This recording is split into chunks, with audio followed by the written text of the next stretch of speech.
Então, galera, voltando aqui, a gente fica com fome quando fica muito tempo sem comer.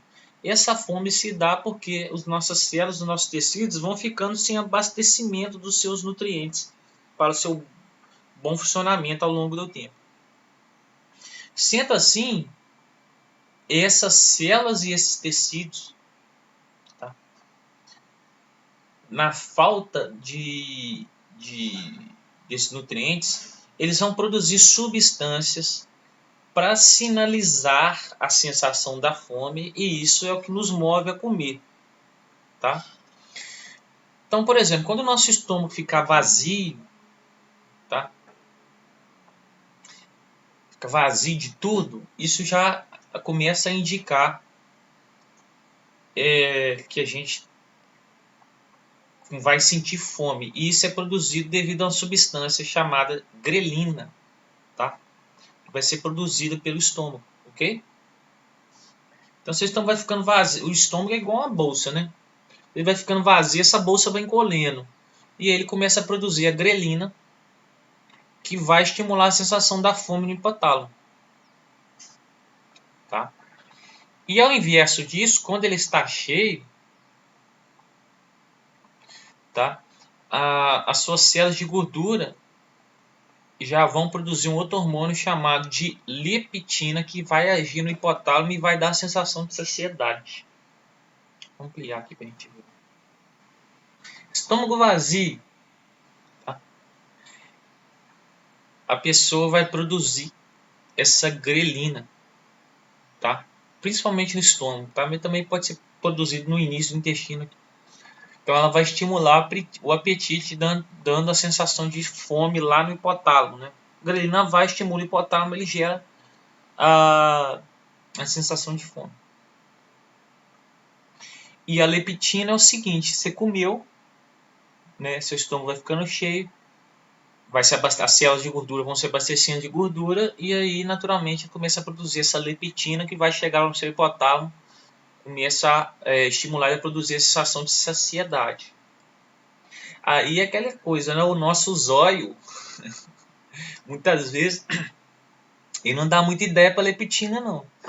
Que a feijoada, que negócio, você já tá quase morrendo de comer, aí você vai lá, já tá sentindo cheio, você vai lá e se mete bronca. E outra coisa, muitas vezes você come, na hora que você acabou de comer, você acha que você tem vontade de comer mais, mas se você largar um tempinho, esperar um pouco, você vai ver que você vai começar a sentir aquela sensação de saciedade. Tá? Pessoal, alguma dúvida aí? Não. Tá, beleza.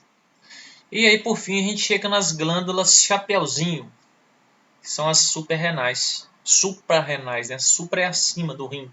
São os dois chapeuzinhos assim do rim. Essas glândulas vão ter duas regiões. As beiradas, digamos assim, são córtex, e a medula é o nome da região interna.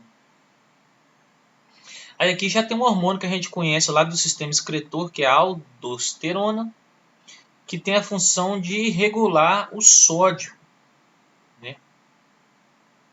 Quando seu sangue vai ficando concentrações de sódio pequena, vai abaixando a concentração de sódio, o seu suprarrenal produz a aldosterona, tá? E o que ela vai fazer? Ela vai agir justamente lá naqueles túbulos dos néfrons, né? Que é aquela estrutura filtradora que está lá nos rins. Fazendo o quê? Uma reabsorção de sódio para o sangue, tá?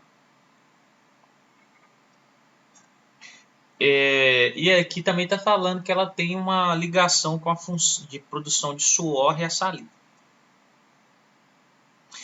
E aí é o seguinte, quando a aldosterona é liberada, ela vai fazer os seus rins reabsorverem sódio para o sangue. E em troca disso, vai tirando potássio do seu sangue e vai liberando lá nos rins, tá? E aí, isso tudo aqui tem a ver com o quê?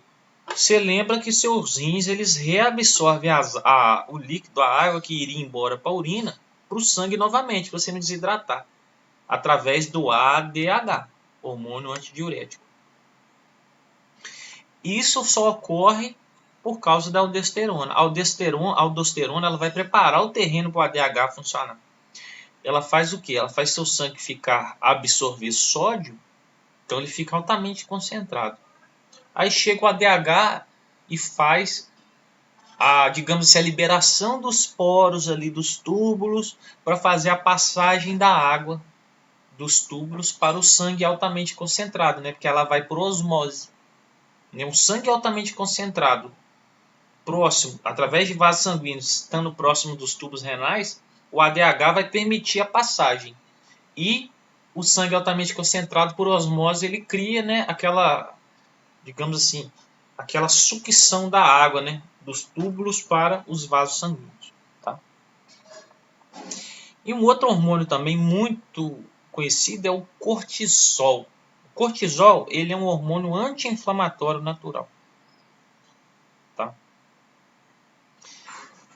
Aí ele fala que uma das suas ações é reduzir a permeabilidade de capilares, o que reduz as inflamações. Só para explicar isso aqui que é bem interessante, vamos voltar aqui umas páginas.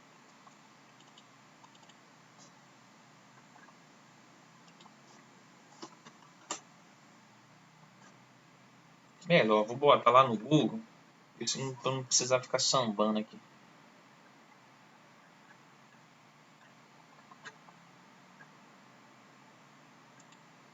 Isso aqui é importante vocês entenderem que, só para vocês terem uma ideia, um dos principais problemas que o Covid causa é uma hiperinflamação generalizada. E aí que entra muito, você vê, os caras estão usando muito cortisona. Cortisona é um anti-inflamatório poderosíssimo. Porque, vamos supor, a Covid, ela faz o seu sistema imunológico, você ter uma ideia, atacar estruturas do seu corpo. Então, assim, você provoca uma inflamação. O seu sistema imunológico começa a atacar seu pulmão vai ficando inflamado e começa a dar aquela zebraiada toda. Então, vamos lá.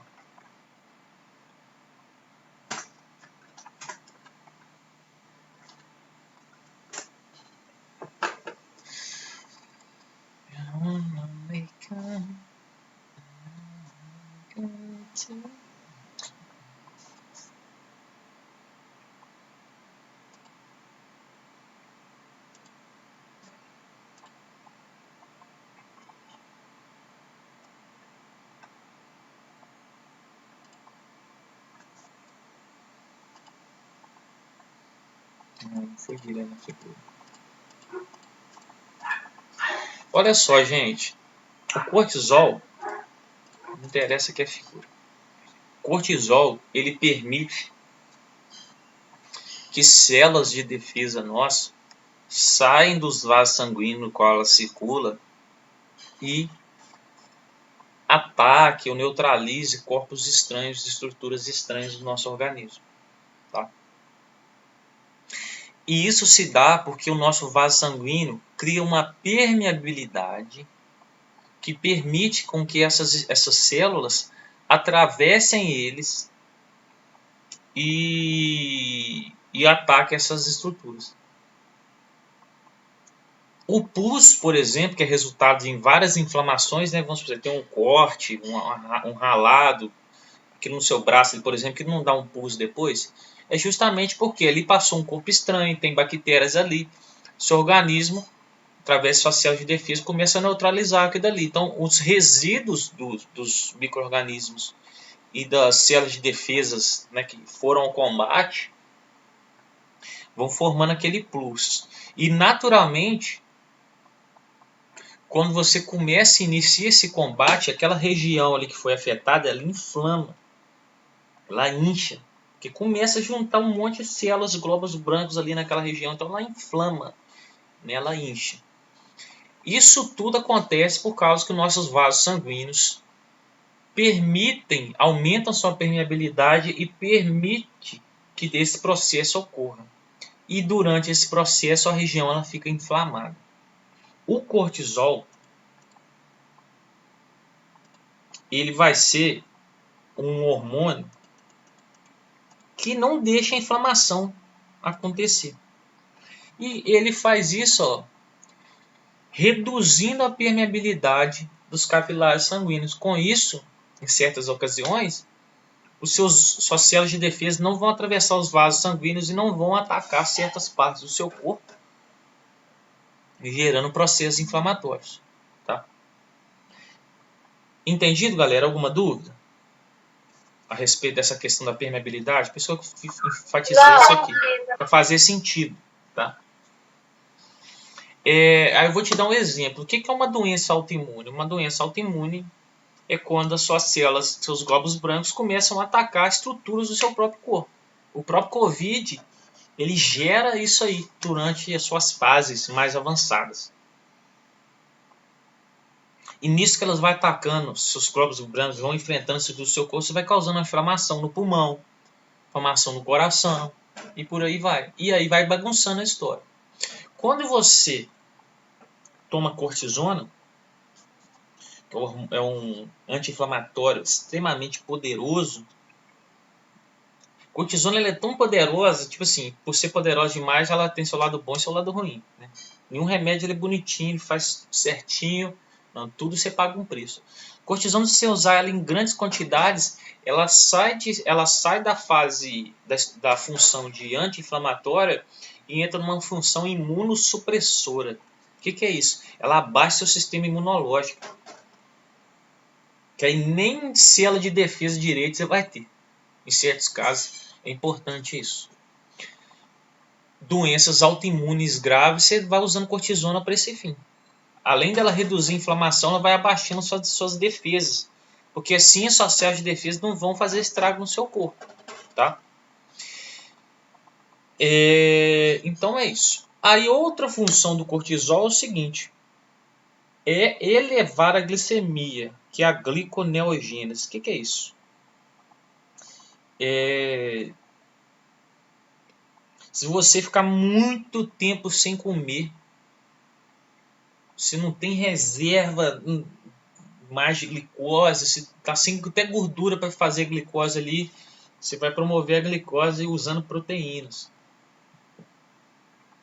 Tá? E aí você faz a gliconeogênese, é onde o cortisol entra, para fazer a taxa de glicose no seu sangue ser elevada. Além disso também, quando a pessoa é muito estressada, você mede o nível de cortisol no sangue dela. Quando você também sofre injúrias, né, porradas, fraturas após cirurgia, queimaduras, tudo isso vai, digamos assim, machucando seu organismo e o cortisol também é liberado. Tá? E aí o que acontece? A pessoa extremamente estressada, ela causa um quadro no organismo ao longo dos anos chamado de inflamação generalizada. O que é isso? Isso, gente, é uma das coisas que causam isso, tá? Tem várias coisas que causam. Sedentarismo, alimentação extremamente rica em açúcar e outras coisas mais. Essa inflamação generalizada são, digamos assim, pequenas inflamações que vão se espalhando no seu corpo ao longo dos anos. E esse organismo, para combater isso, ele vai produzindo cortisol, sabe? E assim, a pessoa que tem muito cortisol, porque o organismo dela está tentando combater a inflamação constantemente. Tá? Existe uma inflamação pontual de alguma coisa que te deu uma pancada, um corte, um negócio desse. E existe a inflamação interna, generalizada, que é ao longo das suas estruturas, do seu corpo inteiro. Tá? Isso, à medida que a gente vai ficando mais velho, isso vai avançando. Isso, por exemplo, é uma das causas do entupimento dos vasos sanguíneos, porque essa inflamação começa a estragar seus vasos sanguíneos e nesses estragos vai acumulando colesterol ali, vai entupindo eles. Tá?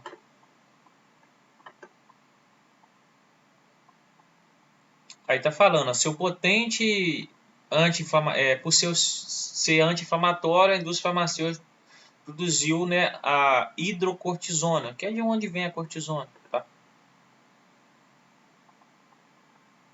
E por aí vai. Aí é o seguinte, essas estruturas, esses hormônios, aldosterona e cortisol, são produzidos na região do córtex dessa glândula. A região do miolinho aqui já vai produzir adrenalina, que é o hormônio dos apavorados. Situação de medo, nervosismo. A hora que uns amigos nossos olham no espelho, né, toma susto, elas vão produzir a adrenalina, a região da medula, essa parte interna, que é também chamada de epinefrina. Tá? Isso aqui tudo é estimulado, essa produção, pelo nosso sistema nervoso central. Toda vez que a gente entra em pânico, todas as sensações que a gente sente, como coração disparado, essas coisas, é tudo que a adrenalina foi liberada. Aí olha só, quando você tem esse estresse, né, um susto, um estresse assim, de uma hora para outra, vamos supor, você está andando, de repente cai sei lá, com a árvore do seu lado ali. Aí depois que passa uns segundos, aí seu coração está disparado, você está todo apavorado. Isso tudo vai acontecer ali porque seu sistema nervoso registra aquilo, manda informação para suas suprarrenais e eles vão produzir adrenalina. E a adrenalina, ela é um hormônio que serve para botar seu corpo em estado de alarme, estado de alerta. E como que ela faz isso? Ela vai atuar em várias coisas no seu corpo para deixar você, digamos assim, otimizado. O que seria isso? Você vai estar numa situação, como eu já tinha comentado antes, de ou você mata ou você corre. Seu organismo fica nessa. Você vai para a luta para enfrentar o problema, você foge. E tanto um caso quanto o outro, você tem que estar otimizado. O que é otimizado? Você tem que estar nas suas funções o máximo possível que ela pode oferecer. E o que a adrenalina vai fazer? Ela eleva sua taxa metabólica, cara, em até 100%. Com isso, você vai ter uma alta produção de energia, um aumento da temperatura. Porque é o seguinte, seu organismo, a temperatura regula a atividade das enzimas que fazem inúmeras reações químicas. Se eu aumento a temperatura, eu acelero a atividade das enzimas. Tá? E aí, dessa brincadeira de aumentar sua taxa metabólica, seus músculos também vão conseguir aumentar sua eficiência nas suas contrações. Aí você vê, né? Quando você correr da chinelada da mãe, você estava roubando fruta no quintal dos outros, você está com medo, você corre como você nunca correu na sua vida. Justamente por causa da hormônio adrenalina. A sua frequência cardíaca e respiratória aumenta. Por quê? Aumentando a frequência cardíaca e respiratória, eu aumento a circulação do sangue e, naturalmente, aumento a entrada de oxigênio e nutrientes, né? Que vão chegar até as células para aumentar a minha produção de energia. Outra coisa, vasoconstrição periférica. E também que vai gerar aumento da pressão sanguínea. Vasoconstrição, os seus vasos sanguíneos, eles ficam apertados, eles diminuem o seu diâmetro momentaneamente. Por isso que as suas regiões periféricas, como pés e mãos, ficam geladas, roxas, porque vão menos sangue para ali. Porque o sangue agora ele vai concentrar em regiões de maior importância, tá? Para você entrar nesse super funcionamento devido a essa situação de luta ou de morte, ou de fuga, né? O diâmetro das vias aéreas aumenta, ou seja, você consegue respirar melhor, você captar mais oxigênio e também vai pegar suas gorduras e vão liberá-las ali para elas liberarem, produzirem glicose rapidamente e aumentar uma grande quantidade de glicose no seu sangue, porque afinal para produzir energia eu vou precisar de oxigênio e glicose. Vamos supor, você está de jejum, mas você vai tomar um susto, seu organismo vai falar assim, tá sem glicose, cara, não vai dar para entrar nessa super estágio de funcionamento, não. Aí não, seu organismo pega as gorduras, já faz elas produzirem glicose e assim você tem uma grande quantidade de glicose disponível no sangue que vai estar cheio de oxigênio e circulando bem mais rápido. Esses mecanismos todos vão aumentar a sua disponibilidade de energia, né? Porque as células vão ter mais oxigênio, mais nutrientes. E isso tudo serve para deixar seus músculos e seus nervos otimizados. Por quê, gente? O músculo para você movimentar. e seu sistema nervoso para aumentar sua percepção. Sua pupila, por exemplo, ela dilata nessas situações, para aumentar sua capacidade visual. Então, digamos assim, é meio que acionar um turbo do organismo, saca? A adrenalina se aciona um turbo do organismo. Só que aí o que rola? Se você constantemente vai produzindo isso aí, constantemente, pessoa tá varada, você pode ter algum problema. Eu, por exemplo, quando eu era adolescente, eu tive um problema de excesso de adrenalina no corpo, cara. E o meu caso, por exemplo, foi assim, eu tinha perdido minha mãe morreu com 12 anos, meu pai morreu, eu tinha 16, e aquilo ali mexeu comigo. Então eu fiquei como é que eu posso explicar? Fiquei muito ansioso, muito apavorado. Aí qualquer coisa meu coração disparava. E constantemente eu estava produzindo adrenalina. Meu corpo toda hora eu entrava numa e tipo assim, qualquer coisa eu entrava nesse estado aqui, ó, que a gente chama de estado de pânico, né? Crises de pânico que a gente fala.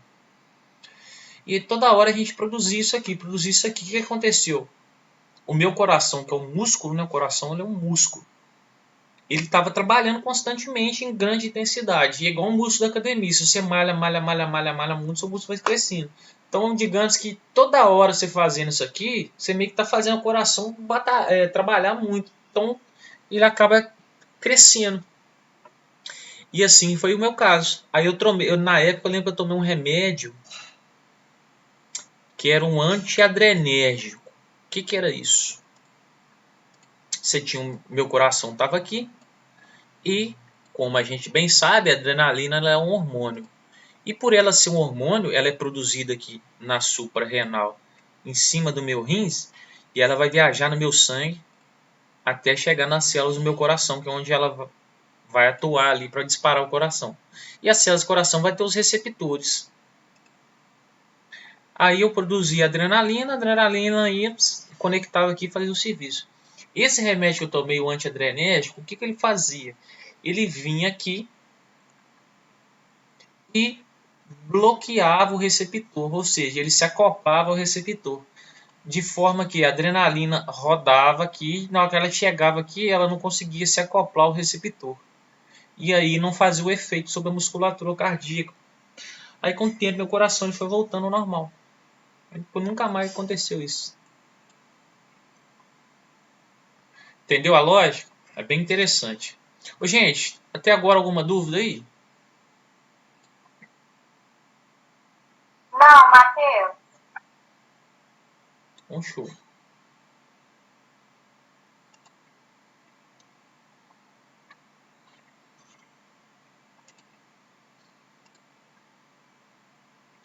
E para fechar,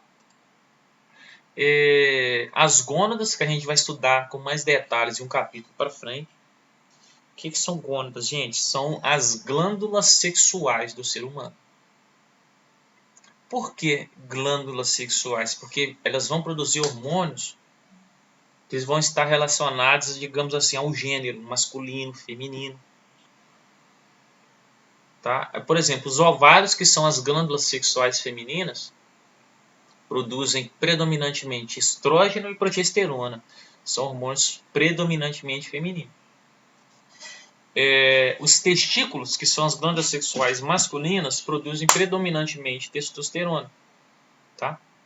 E esses hormônios vão atuar na questão assim, do amadurecimento sexual, das características masculinas, femininas, e além de produzir os gametas. Tá? Então isso aqui é importante nós ressaltarmos. Que as gônadas, né,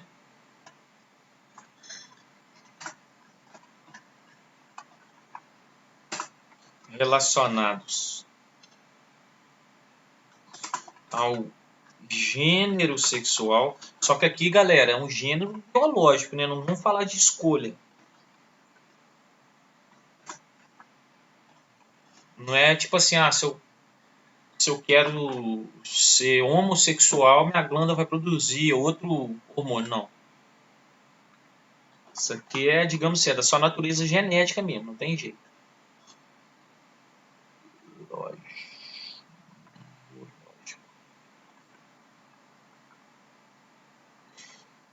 Produz hormônios relacionados ao gênero sexual e gametas, né?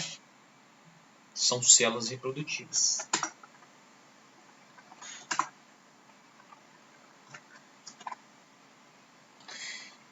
Isso aqui, galera, é onde a turma mais intervém artificialmente em relação a essa questão de gênero sexual.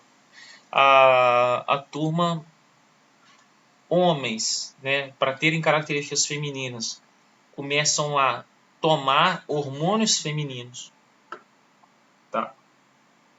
Aí a voz vai dando uma mudada, vai diminuindo o crescimento de pelos, tá? E mulheres, para ganhar características masculinas, tomam testosterona. E não só essa questão de ganhar as características, tanto o homem quanto a mulher, o testosterona ele é um hormônio, tipo assim, o homem tem ele em maior quantidade do que a mulher também tem. Mas ele é um hormônio que, além de ter essas coisas, essa característica sexual, vamos supor, um homem ele produz estrógeno também, mas uma quantidade menor. E as características dele se dão devido ao balanço de alta concentração de testosterona e pequena de estrógeno. A mulher já é o inverso. Mas vamos supor, a testosterona é um hormônio que promove crescimento muscular. Então, independente dessa questão de gênero sexual, essa parte, as mulheres muitas vezes, assim como os homens, tomam testosterona sintética para ficar grande, ficar forte. E assim, a mulher, por exemplo, a primeira característica que você vai ver é que, tipo assim, ela tem uma voz, à medida que ela vai tomando o negócio, vai ficando assim. Engrossa a voz. Começa a ficar com a pele mais, digamos assim, áspera, ficando muito musculosa. Na verdade, às vezes nem precisa ir muito. Você vai vendo a pessoa já ganhar uma massa muscular muito rápido. Uma massa muscular rápido, vai ficando com uma pele mais, sabe, mais russa, né? Uma pele mais áspera. E a voz, ela engrossa. Não tem jeito.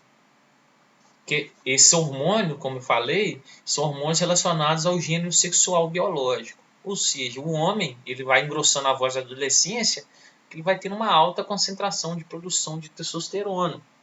A mulher vai desenvolvendo suas características, desenvolvimento de seios, largamento de quadril, devido à alta concentração desses hormônios.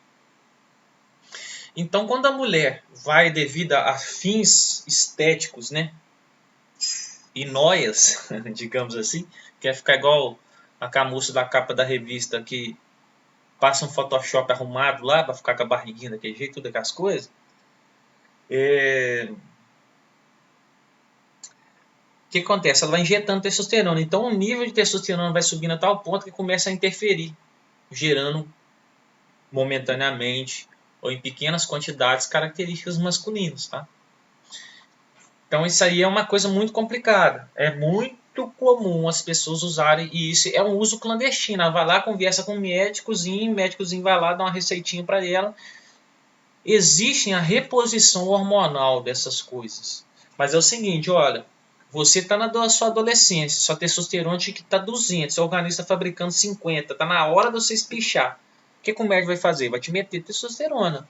Você está abaixo do nível ideal e seu organismo não está produzindo, você tem uma deficiência, vão repor. Igual mulheres na menopausa. Elas diminuem a concentração desses hormônios a tal ponto que ela começa a ter o que? Desregula menstruação, tem fluxos sanguíneos assim que causam desconforto, dor de cabeça, fraqueza, que a mulher quando ela menstrua, ela perde sangue, ela perde glóbulos vermelhos, ela perde a capacidade de carregar oxigênio, ela devido à perda de glóbulos vermelhos, são as hemácias. Então ela produz menos energia, ela vai ter um quadro de anemia devido a isso. Então a mulher, para regular essa parada toda, pela baixa desses hormônios, ela repõe esses hormônios quando eles abaixaram seus níveis. Então isso é o jeito certo. Entendido? Agora você começa a injetar esses hormônios sem você ter necessidade, você vai tendo uma superprodução. E como eu tinha explicado, né, galera, as glândulas trabalham por feedback. E várias delas trabalham por feedback negativo. Como é que funciona isso?